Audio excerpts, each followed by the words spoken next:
What's up, guys? Welcome back to the Cold Email podcast. Today I'm joined by the one and only Mike Farce. Mike is the number one closer at Jeremy Miner's 7th level. He's collected over $10 million in cash throughout his sales career.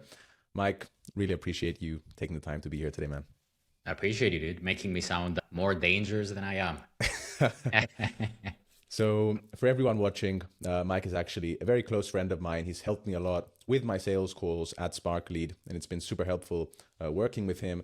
Now, this episode is going to be a bit different from what we usually do. If you've watched the previous episodes, we normally talk about cold email strategy and everything leading up to the sales call. But the reality is that if you don't close those deals, then cold email is still not going to work. You're going to get a ton of positive responses, meetings booked, but none of that is going to turn into revenue. So on this episode, we're going to talk about everything that happens after you book the sales call, what separates people who close deals from people who don't, the differences between B2B selling and B2C, how to track your sales data and how to get better at it, and what you need to focus on your sales calls to get better at closing the calls that you're already booking. So Mike, before we dive in, could you just give everyone watching a quick intro around who you are and what you do at 7th level? Yes, my name is Mike Farce. I'm from a massive country called Cyprus with billions of people located in here. I've been selling for about 5 years now, 3.5 as a full-time sales professional, so in high-ticket sales, and 5 including my own fitness coaching business in the past. And currently work for 7th Level, which is the biggest sales training company in the world, founded by Jeremy Miner, who did a little over $33 million in straight commissions across a 20-year career. So fairly decent outcomes for him.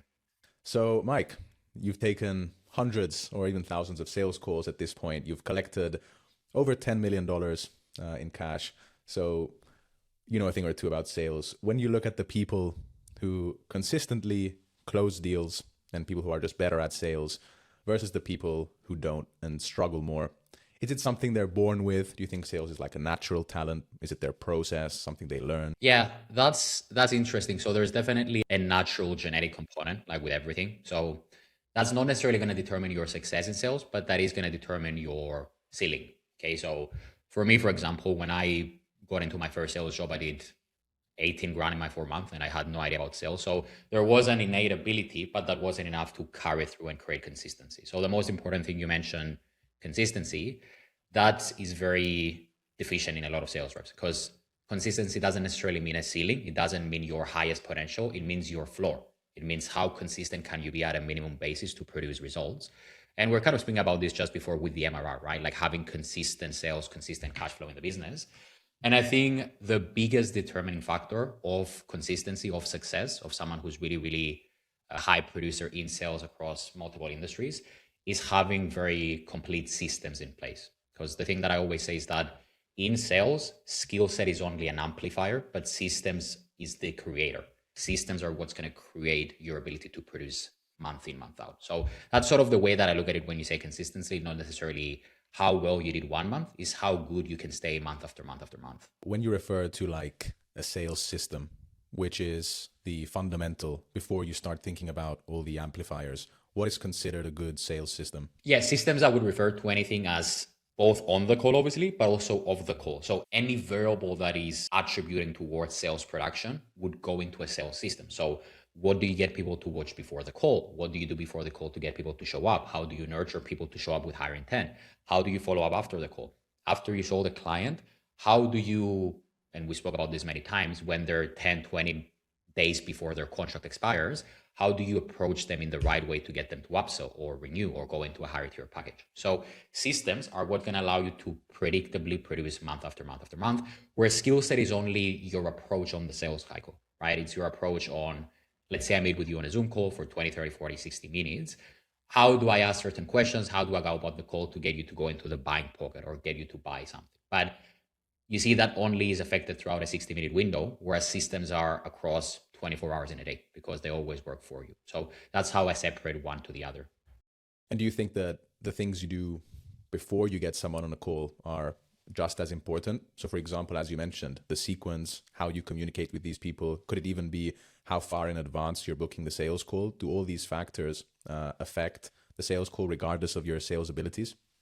Yes, the thing with skill set is that time takes time. So I always say this to people, and it's going to sound bad, but as bad as you think you might be entering sales, you're probably 10 times worse. You're like really bad at sales. So there's a skill set deficiency, and that takes time to improve. Like both me and you have invested into coaching programs for the last 3-4 years. It takes time to improve. So it's not like someone can say, oh yeah, I'm just not going to pay my bills and my rent because skill set takes time. So you need to have systems in place to bypass the deficiency. So that what you need to do are things that you mentioned. So get them to watch a video before the call. Don't book them in for longer than 3 days in advance. Follow your script every call if you don't have a skill set. Make sure to follow up with people. Things like that are going to allow you to bypass your skill deficiency. And then as you progress over time, you're going to be able to match your systems with your skill level. And that's where the ceiling is raised ultimately.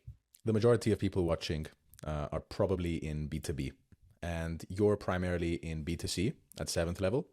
So what is the biggest difference between selling B2B and selling B2C?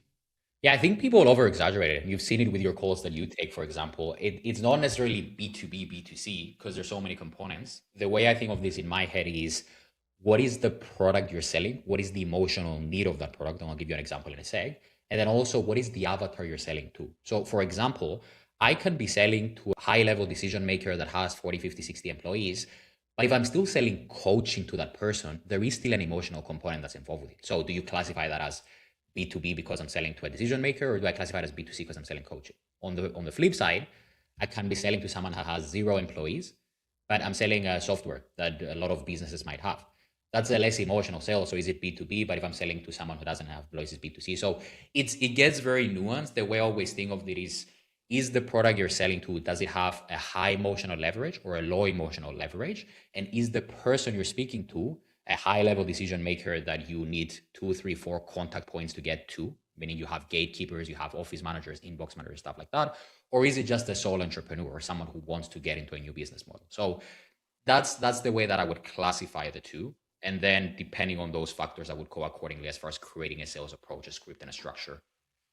What do you define as emotional leverage? Yeah, so emotional leverage is something that, I'll give you an example. So if I'm selling coaching to someone, there's a high emotional leverage because we're talking about an identity change that someone needs to shift in order to get a certain outcome that has a high emotional attachment, whether it's fitness coaching, CEO coaching, relationship coaching, sales coaching. There's a high emotional leverage because we're talking about changing someone's behaviors and patterns to achieve a certain outcome.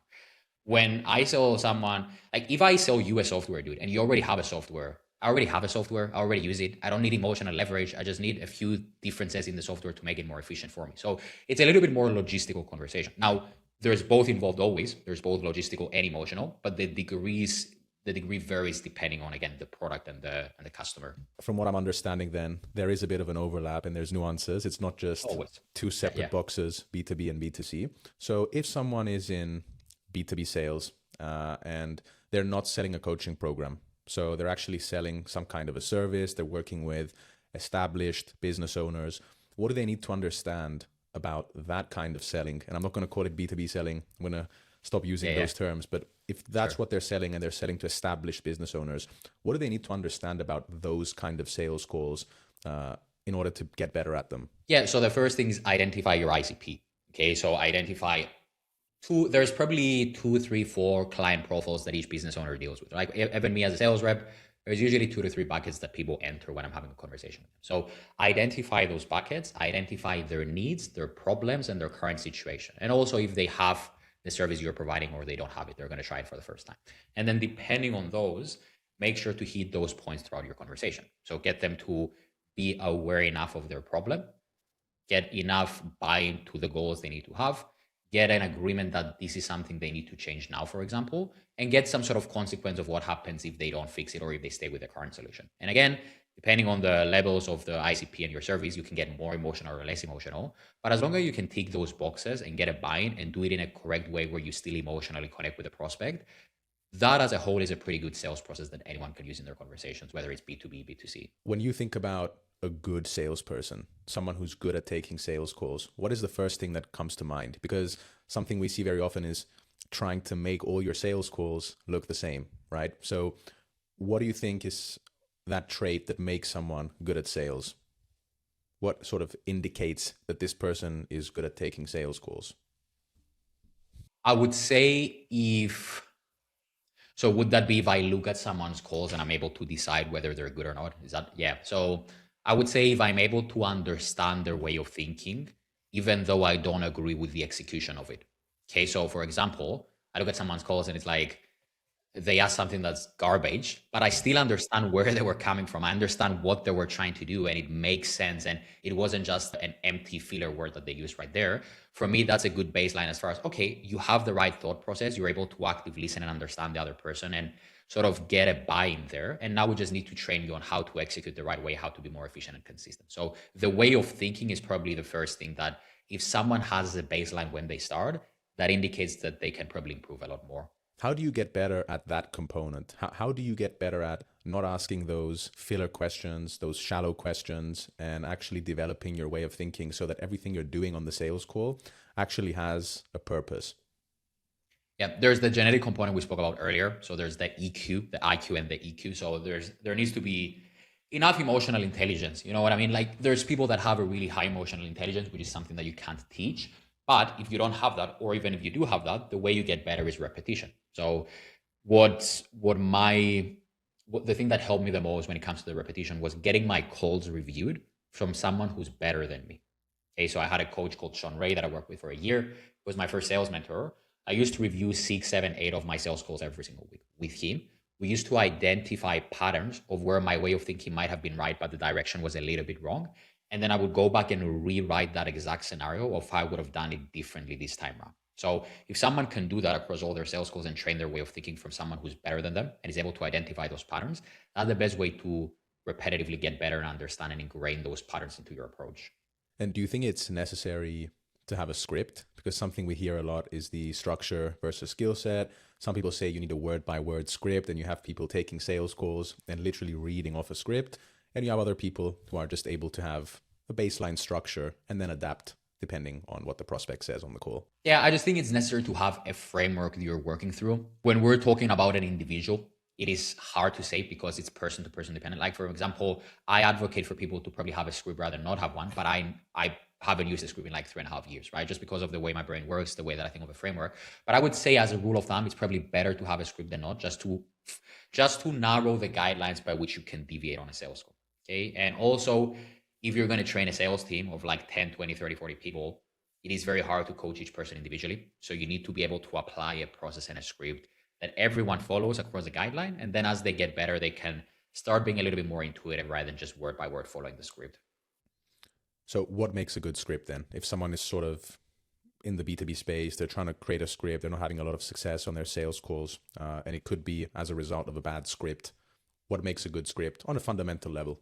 So there needs to be tie-in between everything that happens before the call and on the call. So that's what a lot of people don't understand. So so for example, if someone watches a video and tells me what they want, and then I hop on the call and it's like, hey, how can I help? And it's like, well, you're retarded because I told you what I need help with like 7 emails ago. You know what I mean? So there needs to be firstly a connection between everything that happened before the call and on the call, how you start.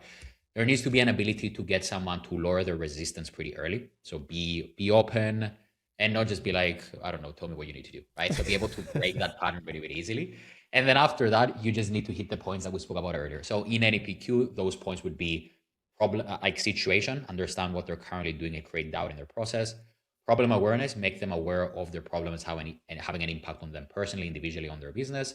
Solution awareness, what they've tried, what they need to try this time, and what's going to do for them, and then consequence, what happens if they don't. So as long as someone has the tie-in, builds the emotional connection to low resistance, and hits those NEPQ sections, that constitutes a pretty good script for the most part. And then there's nuances obviously from business to business. When you're selling to established business owners, what is the actual sell? Like you're not selling them on an identity shift. What actually needs to make sense in the prospect's mind for you to increase your chances of closing the deal? Is it just the numbers? Are they only focused on ROI? How are they just calculating things in their mind? Or is there still an emotional component to it? What are you actually there's always an emotional component, dude. I think the example I always use is Jeremy. So Jeremy has a very famous story where he sold Google into like a coaching package. This was like right when 7th Level opened. So this was like 6, 7, 8 years ago. And he sold Google like 45 minutes or something. And there's this story where the decision maker wasn't even there, but he got them to call the decision maker and wire the funds to be able to invest into training. So the reason I use that example is because people will always find a belief and then use that belief to justify their that thing they already think is true. So if I'm a B2B business owner and I can very well go and say, oh yeah, there's not an emotional sale to be made, but how does that benefit you in any way? Because if you use that every single time and there's people that are ready to buy, you're ruining your chances because you have this belief of, oh, people can't buy right now. So I always advocate for staying neutral and understanding the facts of, yes, the more high level decision makers people are, the more the product is less emotional, the more there's different employees and stuff like that. Yes, there's less of an emotional component than like a fitness coaching program, but there's still both. There's still an emotional and a logistical component. So being able to identify what those emotional needs are of your prospects, that's why I said before, identify your ICPs, and then be able to get them to uncover those problems with you on the call and build enough emotional urgency, you can get them to move pretty fast, dude. So I always say that, yeah, people always make decisions based on emotion, no matter the position they're in. There's just less or more of that level of emotion depending on the prospect you're speaking to and the product you're selling. I just want to touch upon the case study you mentioned with Jeremy and Google, because you said that he sold Google over a 45-minute call. And a lot of people think that within B2B, especially at an enterprise level, that the sales cycles are much longer. It takes more calls, more follow-ups, and just more time, months, years sometimes, to actually get a deal to close. So do you agree with that? Again, it's hard to say, but Jeremy's a great example because there's always variables you can control and variables you can't control. So I can't control if they need to wire funds and speak to someone and just, they have to do it, let's say, in 4 days instead of today. But also there's things that I can control, which is the sales process, my skill set, and the way that I engage with those people. So again, every time that I speak with people in B2B, because they always have this belief, or it's a longer sales cycle. Sure, it is, but you using that to justify a belief that doesn't serve you, that doesn't benefit you at all. So my thinking is that stay neutral, understand the circumstance, understand the room, and do the best to your ability to close the deal. So for example, Jeremy, and he has a video about this, the common objection that they gave him with Google is that we don't have the funds for it right now. We need to do it in the next quarter. And I think he said something along the lines of like, well, what's riskier? Is it riskier that you guys allocate the funding for this quarter? Or is it riskier you guys go another 3, 4, 5, 6 months and your team doesn't get trained and you keep missing out on X, Y, and Z amount of deals? And then they called the guy and they wired the funds on the spot. You know what I mean? So Jeremy could have been a B2B guy and said, oh yeah, you're right. This is B2B. It takes multiple quarters to close a deal, and just missed out on a deal. You know what I mean? So I always say to people, control what you can control, which is your process, your systems, and your skill set. And there's variables you can influence, but don't use those as an excuse to justify a false belief you already have about the sales cycle. Interesting. Because once again, I think it's very, very common that people have that belief. They're just like, this is B2B. If a person asks for a follow-up call, or if they just say, give me a week, give me 2 weeks, have to talk to this guy, that guy, they just accept it and they don't actually reflect to see, okay, what could I have done based on the variables that I can control to shorten that sales cycle? Yeah, or even ask, like if someone says, I need to speak to this person, it's like, okay, let's schedule a follow-up call. Well, you don't even know what he needs to speak to him about. You don't even know what the conversation is going to be about. Like a good example is I had a guy recently that he has a business partner, but the business partner isn't actually involved in sales. And he was like, I need to speak to my business partner. And I could have said, yeah, okay, it makes sense because this guy has a business partner, so I'm going to schedule a follow-up call. But logically, the best way to go about it is I don't even know what he means by that. Like I need to ask, I need to identify what he means by that. So with that approach, you can just ask someone, okay, is it a case of you need to get permission and agreement from your business partner? Or is it a case where, no, I'm investing in this, I'm handling the sales, I just want to let you know because we're business partners? It was the second.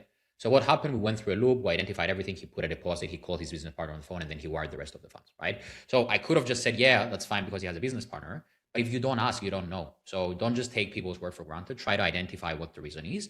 If it's something you can't bypass, schedule the follow-up call. But if it's something you can bypass, just try to get the funding now, right? Just try to secure the deal. Just try to send the contract because that's only going to benefit you. If I sat next to you on an actual sales call, and I know obviously you're selling sales coaching, but what would I see from start to finish? So like walk me through the actual sales call. I'm not saying give away your entire sales Yeah, process, exactly. Let's do a role play now. Yeah. Yes, a few things. So, I mean, you did see to me, I think, when I was in Madrid. So the first thing I always do is, again, try to lower people's resistance and try to build a good enough connection. So the first thing I always do in all my calls is like, I know you spoke to Alexan and he left me some notes, but he sort of writes a bit like a doctor. So I don't understand everything. Gets people to laugh, sort of lighten the mood and all that stuff. I then do a little bit of a recap, get them to results-based thinking. Because when people are on a call where they're trying to get sales training from a sales rep, there's always a little bit of resistance. So I try to get them to results-based thinking, and then I just follow my process. And my process, again, is the NEPQ process. When selling coaching, I always view it as the identity triangle. So create a big enough leverage as far as a consequence. So the consequence of inaction if someone doesn't change their belief system, and then the future state and the emotion behind that if someone does change their belief system, and get agreement that they need to commit to making decisions in a different way to get the other state rather than the consequence state they're in right now. So as long as I can get those 2 points in coaching, that's sort of where the quote unquote sale is made. So that's what you would see if you were to see to me next to sales. Yeah. Right? And going back to the first thing you mentioned, which is getting the prospect into results-based thinking. So what exactly do you mean by that? Well, whenever someone gets on a sales call to talk about a product, what do you think they think about? The cost. The cost, right? So how do we get them to shift from thinking about the cost and what's this going to cost me and all that stuff and just pitch me your product to thinking about the results they're trying to get, what the service is going to do for them, so that when I do present the investment, they're in a much better position to actually want to invest rather than just being cost or price sensitive. So I feel that sounds easier said than done. So how do you actually do that? How do you get someone to stop thinking about the cost, or maybe not stop thinking about it, but to stop having that as the main priority? Like, this is what I need to find out right now, and get them into thinking about the value and the results. Yeah, I'll give you an example that a lot of people who do cold email, who run a cold email business, can apply to their business, which is what I want someone to do before the call is watch some sort of VSL, a case study, a testimonial. If you don't have a testimonial, if you're just starting out, you can send them like an info kind of product of here's what I do, here's the results that I get. And the first thing that I can do is, again, I can break the resistance a little bit, right? Like a doctor's notes. You can use something that's unique to you, okay? And then after that, what I like to ask always is like, what were some of your takeaways from the video that I sent you as far as like what you're currently doing with your lead generation and what you feel like you can improve on by implementing cold email into your business? So what that's going to allow them to do is think back to the video and give me all the improvements that they can make by using cold email. So if they do that, if they speed out every single good thing that cold email does for them, are they then going to be in cost-based thinking or results-based thinking? In results-based thinking. In results-based thinking. There you go. So that's what I want them to do at the beginning, is be able to get their mindset into the results that cold email can give me. So where do you think in this sales process do most people sort of go wrong? And it always varies, but yeah, it always varies. I think there's that emotional intelligence component that I see with a lot of people. And I've met people who are good salespeople. They might make like 100, 150 grand a year. They train a lot. They have a good process. But there's times, dude, they might be speaking to a person and the person is like, hey, dude, I'm ready to buy. And the salesperson is like, well, you need to commit to making decisions in a different way. And the other person is like, brother, I'm ready to fucking buy. You know what I mean? So what I would say is just read the room a little bit more. Just don't be so fixated on treating every prospect the same, because like it varies. So being able to read the room, train your emotional intelligence a little bit, understand someone's needs, that's probably going to get you further than most, rather than just being fixated on, I need to get the problem. I need to get the problem, because not everyone has the same problem, or some people don't really have a big enough problem. And I think one thing that I personally struggled with in the past that you definitely helped me with was asking those uncomfortable questions. So I think sometimes people are afraid of asking the prospect, why things are not working well right now, and asking those uncomfortable questions that reveal the pain or whatever it is. So how do you get better at that? Do you just need to not think about it and just... Yeah, so I would say as a rule of thumb, the more uncomfortable the question is to ask, the more you need to ask it. That's why usually the most uncomfortable question to ask for every salesperson is the consequence question, which is what happens if you don't? What happens if you keep using the same thing? What happens in the next 2 days, 2 weeks, 2 months, 2 years, right? So that's the most uncomfortable question to ask, but it's the most necessary questions to ask. So what I would say as far as getting trained to ask those questions is a few different ways you can go about it. The first one is always you just need to do it. Like you just need to be like, well, do I want to make less money or more money? If you want to make more money, just ask it. But I would say good exercise people can do is if you sit by yourself and think about your prospect and think about your service and be like, well, if I can truly help this person, am I doing them a service or a disservice by not getting them to think of all the consequences and the tough questions that I could have asked, but I didn't because I felt uncomfortable. But me feeling uncomfortable and not asking those questions and doing my client a disservice because I'm not getting them to actually want to move ahead with a service that's going to help them. So I would say that's the best rule of thumb, is that you're not actually serving your clients by not asking those questions. You're hurting them and also yourself because you're not getting the deal. If someone just got off a sales call and it didn't go well, so let's say you thought it was going to close, it didn't close, Maybe they said they need to think about it. They threw in a bunch of objections. Maybe they told you they're going to sign, but then you just got off the call. They completely ignored you. What do you need to do when you're in that position? Nothing, majority of the time. I'll explain why. So the biggest problem that I see with salespeople is that they're way too reactionary. So they cave into their emotions a little bit too much. And that's the same with business owners. Like if you only have 10 sales calls in a month and you don't close any of them, it's very easy to get into your head and be like, oh shit, what am I doing wrong? But the best way to look at things is over a long-term time period. You need to track your data. You need to be aware of your data, and you need to track the objections you're getting. So if someone gives me my dog just died 2 seconds ago objection, but it's the first time I've gotten that objection in 4 years, there's literally zero reason to be disappointed and address an objection you statistically never get. So I would pose this bug as a little bit of a reframe to your question is nothing. You shouldn't do anything after a sales call that didn't go well. The thing is you need to track your data over a long period of time, over a quarter, over a year, over multiple years to identify patterns. And based on the patterns and the indications of things you're doing well and things you're doing wrong, then set certain action items that you need to work on to improve the gaps and deficiencies in your process. So when you say track your data, what exactly are we tracking on a sales call? It depends. It depends on the sales process, but I'll give you a cold email example again, so it's relevant. Each person has a point of origin where the lead is generated, and the point of sale where the contract or the agreement is signed or the payment is made. So the point of origin is how do I get someone to be on a sales call with me and show up? And then the point of sale, how do I get them from the sales call to actually give me my money? So there's then the relevant steps that they need to take to go into each phase, break down those steps and identify the percentages. Okay, so for a cold email, let's say for you, for example, it can be I send a cold email, I get a positive response. I then get a positive response to a meeting. I get a meeting to show, and I get a show to a close. Okay, and then I track all my data there. So if someone closes 90%, but your show rate is 2%, there's clearly nothing you need to do on your sales calls that's different. Okay, you just need to get more people to show up.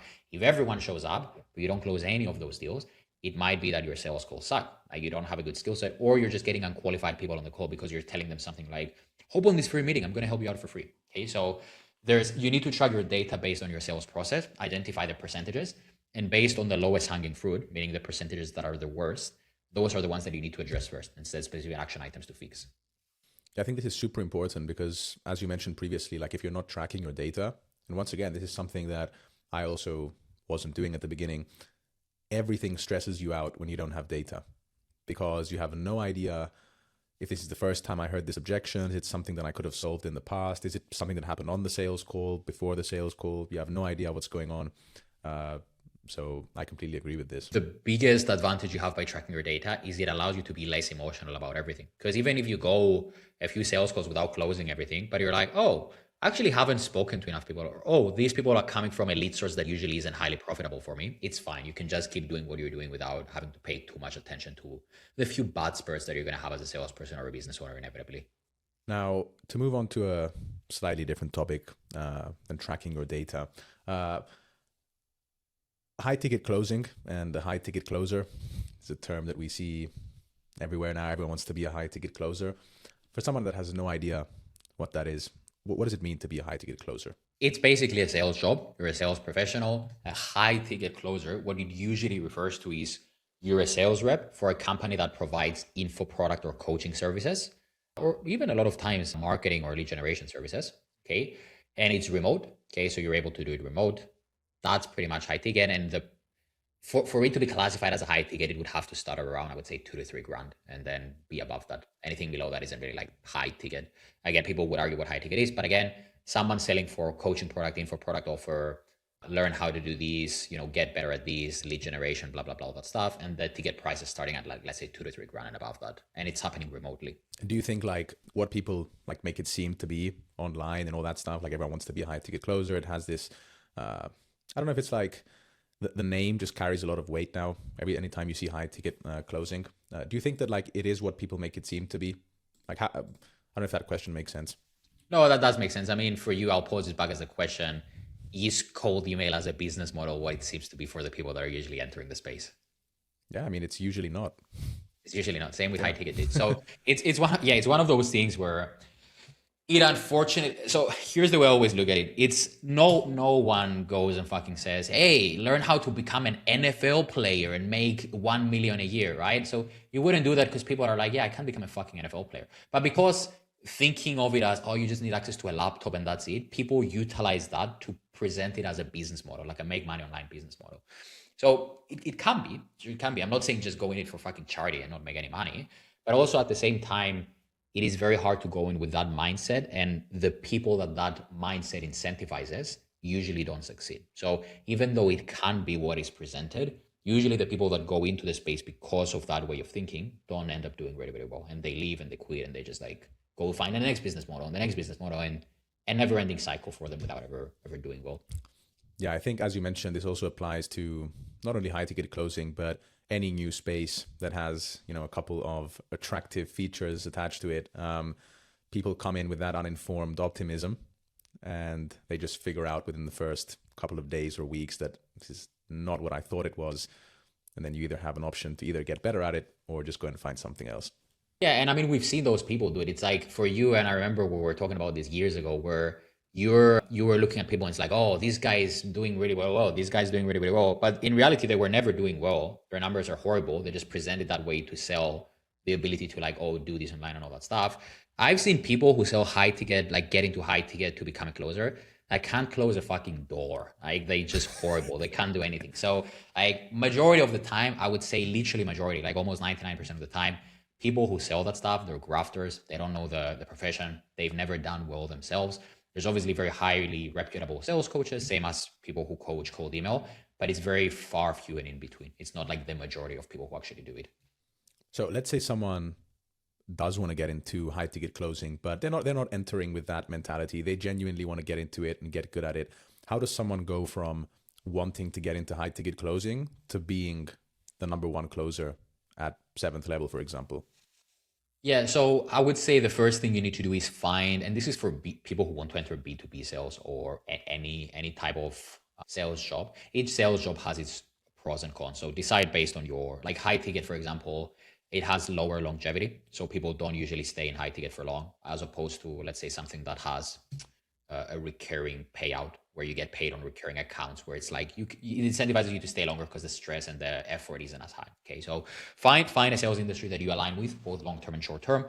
Find a product that you have relative conviction. I'm not saying be their number one fanboy, but for me, I've only sold coaching. I sold fitness coaching, business coaching, and sales coaching, partially because I was convicted in the product. I had done that myself. I was aligned with the methodology, and I knew that the business owners meant well, and they were good business owners. They weren't just like 15-year-old kids fucking running a business. So find something that you align with. That's first. That's what I would say. Then build a system. So as we said before, have a system as far as you need to do this before your calls and have something consistent, and then invest into coaching. Like just invest into a coach where you can learn the skills and become better at it. I would say if you follow those three components, I'm trying to think if there's something different. Oh yeah, and track your data. So those three things: find something that you align with, create a system that you can follow before, after, and during the call. Invest into a sales coach so you can learn the skills and over time get better, and track your data so you know what you need to improve on. And I think as you do those things, you can succeed and become really, really good. I don't know if you can become as good as me, but but you can become really good. Yeah. If you are to enter the space of high ticket closing, are you most likely going to start as a setter first, or do people actually get straight into high ticket closing as well? It can be both. It can be both. I would say it's good to start as a setter. It incentivizes for things and builds behaviors that a lot of closers nowadays just don't have. So I would encourage someone to actually start as a setter, because there's way too many lazy closers nowadays because they've never done outbound. They never had to speak to people a lot. They don't know what dialing means and self-generate leads and all that stuff. So I would say if you start as a setter, that's a better start, although it can be both.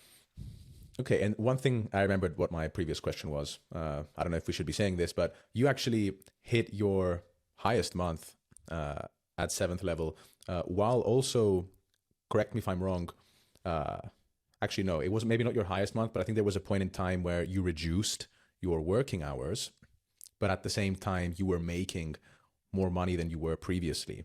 So how were you able to do that?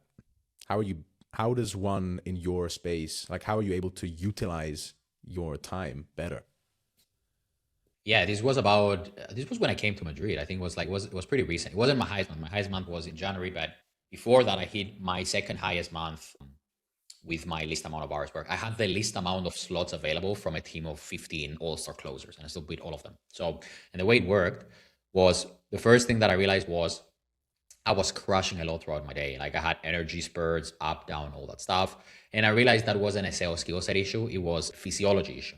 So first thing that I did, I invested into a sleep coach. I went and paid this guy like $5,000 to tell me how to sleep, but it worked, right? Because yeah, but my sleep improved drastically. Pretty much within a week, my sleep recovery was extremely well. My energy was through the roof. I had really, really good consistency. So that helped a lot, because I started my day with really high energy and I ended my day with that same energy. I didn't have crash and like wanted to take a nap throughout the day and all that stuff. So that was one thing. The second thing was, how can I make this time that I'm already working more efficient? And what efficiency means is higher show rate, higher close rate, and average cash collection rate. So there's two ways that you can go about it, and higher talk time. So as an example, what I did is I tracked every single set from the past 6 months that I got, and I noticed the SDRs that had the highest show rate and the least show rate for myself. So SDRs that had a lower than 40% show rate, which is not their fault. Again, they were just starting and all that stuff, and they were working with a lower lead source. I always marked those as free. So I was able to double book the slots with bookings that were going to be more efficient.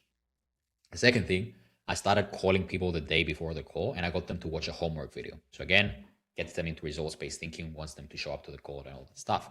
The third thing is I started pitching our highest product possible on every single call. So instead of deferring to a downsell or a lower product, started pitching the highest product possible, which allowed me to put myself at a better advantage to get more cash for the sale. So that's pretty much what I did. And that's how it happened. It wasn't a drastic change. It was more so, again, as we spoke about before, knowing your data, tracking your data, and creating relevant action items based on your deficiencies and your superiorities.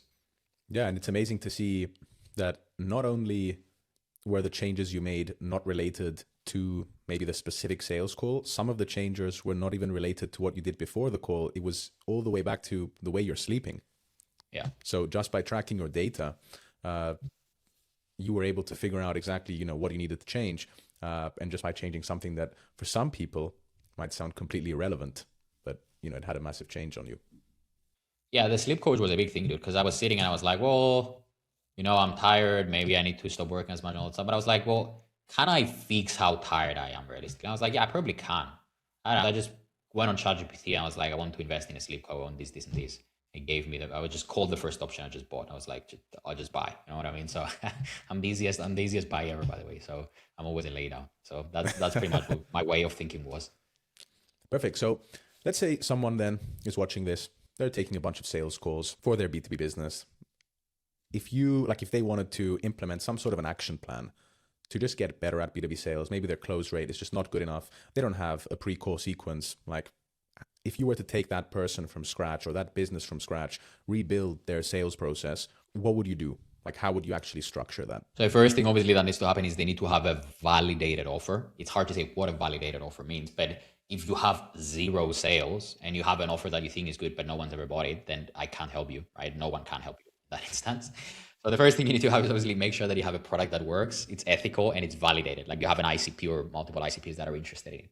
So what we then need to look at is how you generate your leads and how they buy. So I'm going to give you an example. So let's say for a cold email business, you can generate your leads through, let's say, LinkedIn. You can do them from sending cold email campaigns, or you can do it from paid traffic. It's more uncommon in your space, but let's say that's a possibility. So, but let's say I have a LinkedIn DM setter. I have someone sending DMs on LinkedIn and they book calls for me and all that stuff. So the way that I would look at it is the point of origin. Again, the first DM that they send.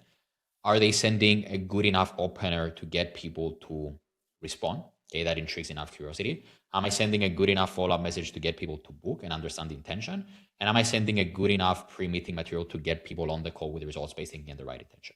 And also, am I booking the call close enough to the time of booking so that they actually show up? Because if I book it, we spoke about this many times, you had your Calendly open from 2023 to 2073, you know what I mean? So if someone books 5 years in advance, it's likely to show. So I would say as a rule of thumb, book it within 2 to 3 days.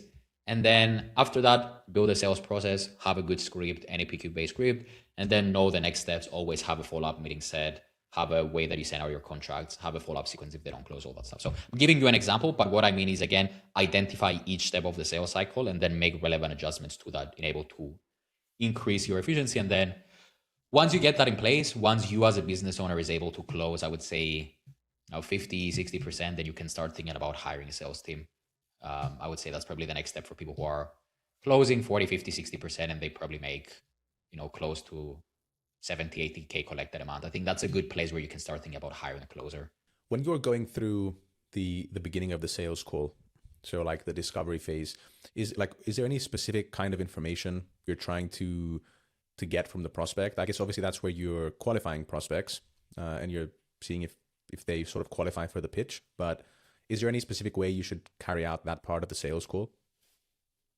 It depends. It depends on the pre-call process. So if I have an SDR, for example, his job is to do that, so I don't have to do that on my call. I would say, as a rule of thumb, you need to have a good enough pre-call process where there's still going to be overlap, there's still going to be some spillover, but the majority of the people you get on the call should know that they're on the call because you can actually help them. You shouldn't waste your time slots with people that are unqualified. Obviously, again, that's live. There's people that are going to be unqualified. It's sales. You're supposed to still speak to those people. You don't have the luxury of disqualifying people when you make zero money. But also, again, you need to have a good enough pre-call process to be able to filter people through the relevant buckets. And transitioning into the pitch, is there a structure for the pitch, whether you're breaking down your process into 3 different pillars? Yeah, the 3 pillars. I think the 3 pillars that we structure, for example, for Euroscript, you tell me, I don't know if you like it or not, if you absolutely hate it, but that approach, I like it. It's just super simple. The pitch, again, that's why you need a good discovery, because you want to tie it into the problems that they have, right? So remember when you said X, Y, and Z, you want to get to X, Y, and Z. Well, the reason people come to us is usually because they're struggling with exactly the same thing and they're wanting to get to blah, blah, blah, blah without having to. So what we usually do is we take a 3-phase process, write down 1, 2, and 3, and then you go through the more relevant 3 steps that are in a buyer's journey, let's say. And then transitioning from the pitch all the way to asking for the financial commitment and pitching the actual investment. How do you make that transition, and how do you know if a prospect is ready to listen to the investment? That's I think that's where the emotional intelligence we spoke about is exposed a lot of times. What you want before dropping price is what we call a temp check or a commitment check. So what we want to do there is okay, what questions do you have about how everything works, blah, blah, blah. You clarify any logistical objections they might have or any questions for you. And then what I always like to ask is, how do you feel about X, Y, and Z structure we went through as far as being able to help you get to X, Y, and Z outcome you're looking to get? And then depending on their response, you're able to gauge, okay? So the variables that are important in their response is their speed of response, the tone of the response, and the verbiage they use. I'll give you an example. So yeah, it looks good. Very bad speed of response because I'm thinking it looks good. Very low tone, very not enthusiastic. And then the verbiage is very neutral. It's not attached to the person. So what I want something, if I was to rephrase that into a positive commitment from the prospect, would be, yeah, man, I feel this is exactly what I need. You know what I mean? You see the difference there, even though they're both quote unquote saying the same thing, the way that someone says it is going to indicate their level of commitment and their willingness to invest, their confidence level at that point. So that's what I would do. I would focus on the commitment phase. And as long as you get that good speed of response, good tonality, and good verbiage, you're able to then present the price and handle any logistical or fear objections. And then if you don't get the right verbiage, or if the commitment check doesn't go as planned, how do you then go back into the sales process? What is the plan of action, let's say, at that point?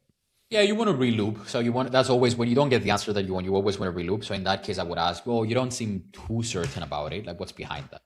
No, it's just that X, Y, and Z thing. Okay, yeah. Oh, besides just that, right? Because it might just be they say price or the time input. Oh, yeah. Besides just that, because we handled all the stuff, how confident do you feel as far as implementing X, Y, and Z so you can get to the results you want to be at? Oh, yeah, man, I feel good. Okay, and what do you like about it? So you do a tie down there. You get them to justify why they like it in order to internalize the positive emotion. So if you keep looping, obviously looping is a skill set, but if you keep looping and you don't get the answer that you want, truth be told, at that point, it is very hard to overcome that, because usually it has to do with them not having enough buy-in.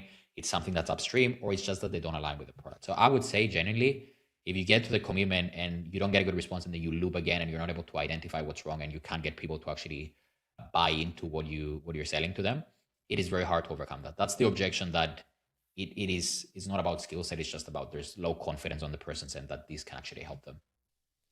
And let's say you go through all the looping and the relooping and you finally get the answer you're looking for and you tell them the investment. And then what a lot of people do, you can correct me if I'm wrong, but they'll say what the investment is. And then after they say what the figure is, they'll start justifying it. It's, for example, 5K a month, and it's because you get 1, 2, 3, 4, 5, 6, 7, 8, 9, 10 things. And they just don't shut up after they say what the investment is. So how do you properly say what the price is? Yeah, you just shut up. So basically, again, you wanna obviously like lead to an answer as well. So the other extreme is people being like, the investment is 5K. And they just sit there. It's like, brother, you still need to fucking ask them to like tell you what the next step is, right? So what I always say is the investment is X, Y, and Z. Most of our clients pay that in full, but there are different ways that I can break it down for you if need be. So with that being said, though, how would you like to proceed? It's just that. So, and they're going to give you an answer. It's going to be think about it. Yeah, that sounds good. They might have a few more questions, but just present the price, give them control of the conversation, make them feel like they have control of the conversation, and wait for the response. And then at that point, as you said, most people are going to say, I'm the kind of guy who doesn't take decisions right on the spot. I need to go and think about it. And a lot of people will think that, okay, I lost the sale right here. So in this case, how do you start handling all the objections? Yeah, it's always a principle that Jeremy taught me is that it's not to listen to what people say, is what they mean. So again, I need to think about it. I make decisions. Well, what's behind that? It's a lot of money. So there's 3 steps that we always need to handle in objection handling, which is the money, which is do they have the money or they don't? Because if someone tells me I'm not the guy who makes decisions like this, and you can go into this, there's these Instagram guys that do these fancy reframes and objections, but you can do them. But if someone doesn't have the money, it doesn't matter. Like they can't fucking pay for your service. You know what I mean? So address if they have the money or they don't, because if they don't, you have to do a payment plan or you might have to make a price adjustment. That's first. Once you get that checked off, then it's confidence in themselves doing the work and confidence in the program that's going to work for them.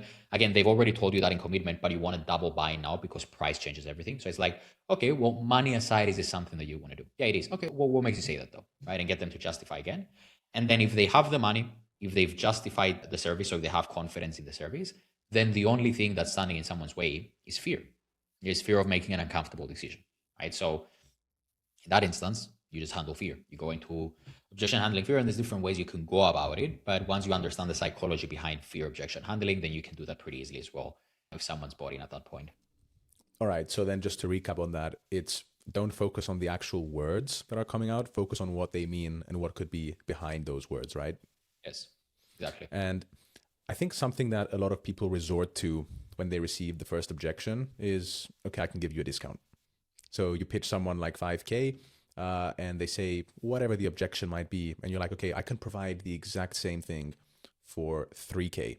Like, how do you feel about that, and how do you think that affects the prospect's psychology? Do you think that if you're just able right off the bat to give them a 2K discount for the same thing, do you think that that sort of creates a bit of a negative feeling for the prospect? Should you be removing features when you're giving someone a discount? Well, the thing with discounts is that if you do it too early, you're incentivizing the wrong behavior anyway. So you're going to turn a potentially good client to a shit client because you're incentivizing the wrong behaviors. Like if I'm a fitness coach and someone asks me, can I eat pizza for post-workout? I'm like, yeah, you should. It's like I'm incentivizing the behaviors that's going to lead to not the outcome that I want, which is getting a good result for my client. Right? So again, I identify what the concern is. If they have the money, there's no need for a discount. If they have confidence in the program, there's no need to justify your features. It likely is just a little bit of fear because they might have invested 2K in the past, but they haven't invested 5. So you need to get them to overcome that fear of change. One advantage that every single person in cold email has, let's say, or more B2B rather than B2C, is that you have the ability to use a lot more external leverage. So in high ticket coaching, you can't do things like I'm going to give you a few extra days of the service. I'm going to do this. I'm going to do that. It's a time sensitive discount, all that stuff, because a lot more identity change. In cold email, for example, because it's also your service, you do have the ability to use external leverage. You do have the ability to give a discount, reduce the fee a little bit, make the monthly retainers a little bit smaller, but don't resort to that too early without addressing and identifying the concern first. Makes sense. And obviously, yeah, because if the financial component was never the real objection to begin with, then obviously offering a discount is not only going to get you a shittier client, but you might still not even close the deal if you didn't properly identify what it actually is. You didn't identify the fear. Yeah, it's what we said before. So someone can be like, hey, brother, yeah, I have 1K in my bank account. You're asking me for 2. It's like, well, where does that way of thinking come from? Nowhere, brother. I just don't have the money. Or it can be the opposite, which is like, it's like, I'm a little bit afraid. Okay, I'll give you a 5K discount. Does that work for you? It's like, what? No, I'm still afraid. So you know what I mean? Like, be able to properly address and identify the objection. And then just before you get someone off the call now, is there anything that you should do or shouldn't do before you get off the call? So let's say someone agrees. Are you sending the contract? Are you doing something while you're on the call? And then also, if someone is not interested, are you always booking that follow-up call before you get off the call? How do you handle it in both situations? Yeah, great question. So there's a few levels of commitment. It's not like linear. It's not like black or white, one or the other. It's more so there's levels of commitment. First level of commitment is a pay in full. The second level of commitment is a payment plan. The third level of commitment is a deposit. The fourth level of commitment, which again, there needs to be a compliant way of doing it. So I'm not saying do that, but you can get, let's say, credit card info. You can run the credit card on a specific day that the client asked. And then the fifth level of commitment is a follow-up call. Okay, so you want to go through each one of them. And if you can't get any of the first four, you just resort to getting the follow-up call, and you do it in a way where you maximize the chance of show up as well. So it's not like black or white. It's try get the PIF, then resort to a payment plan, then resort to a commitment deposit. Then you can resort to credit card if compliant. And then if you don't get any of that, you can just schedule the follow-up call. All right, sounds good. And one last question before we wrap this up. If someone watching this were to take away just one thing from our entire conversation, let's say they're a B2B business owner, maybe they're running a cold email agency, any kind of established business, they want to get better at their sales calls. What is one thing, two things, whatever, that they should be doing if they need to close more deals from their sales calls? Yeah, I think if I had to say one thing, it probably goes back to the systems and data thing, which is, to summarize it, just use critical thinking, be a little bit more neutral, and understand that not everything is extreme. There is always the context to be added in sales and the sales process, sales systems. So just do something that's measurable, it's trackable, it's based on evidence, and make decisions slowly over time rather than rushing things. So as long as you do those and the decisions have a reasoning behind them, there's no reason for you to not be successful in sales, whether you're in high ticket, whether you're a business owner, whether you sell for a cold email agency. As long as you do those things, I feel like you can get further than most in the space. Mike, this has been super valuable, man. I think this is an episode that a lot of people needed to hear, because it's easy to get caught up in the cold email side of things and what I need to be doing before the sales call. And they forget that you're still not going to make any money if you can't actually close those sales calls. So I appreciate you being here. And for everyone watching, make sure you implement everything that Mike is saying. At least I did, and I'm closing more deals. So for anyone watching who wants to get in touch with you or learn more about 7th Level or to receive sales coaching from yourself as well, where's the best place that they can find you? Yeah, probably Instagram. So Mike Fars with 2 S's. I don't obviously do sales coaching myself, but we would, again, everything that I spoke about is aligned with 7th Level's methodology, the NEPQ methodology, or part of it. So if you're interested in looking at that as a salesperson or business owner, just message me on Instagram and I can show you. I can get you on a sales call and we can see our options. And we're also going to link everything in the description below. So if you want to hop on a sales call with Mike, then you can just click on that link. And for everyone watching, thank you. If you enjoyed this episode, make sure to subscribe, check out Mike, and we'll see you in the next episode.